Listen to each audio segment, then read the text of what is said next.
ইঞ্জিনের গর্জনের সঙ্গে মিশে যায় ছুটে চলার রোমাঞ্চ। দেশের সড়কে এবার সেই রোমাঞ্চের পরিধি আরও বাড়তে চলেছে। আসছে ৩৭৫ সিসির বাইক, যার শক্তিশালী ইঞ্জিন, দ্রুতগতির সক্ষমতা আর আধুনিক প্রযুক্তি বাইকারদের সামনে খুলে দিতে পারে নতুন এক অভিজ্ঞতার দরজা।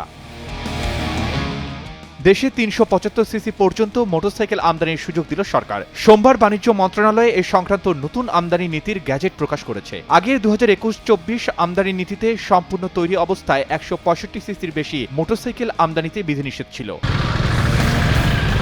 পদ্মা সেতু, মেট্রো রেল এবং এলিভেটেড এক্সপ্রেসওয়ে নির্মাণের গর্বিত অংশীদার বসুন্ধরা সিমেন্ট। তবে নতুন নীতি কার্যকর হলে আন্তর্জাতিক ব্র্যান্ডের মাঝারি ও উচ্চ ক্ষমতার মোটরসাইকেল সরাসরি বাংলাদেশে আমদানির সুযোগ বাড়বে। তবে এতে স্থানীয় উৎপাদনকারী প্রতিষ্ঠানগুলোর প্রতিযোগিতার মুখে পড়তে পারে বলে মনে করছেন সংশ্লিষ্টরা।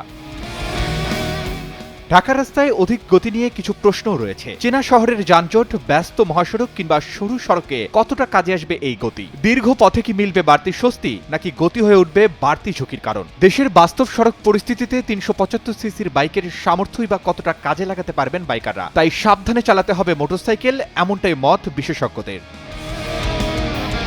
Desk report, Daily Sun.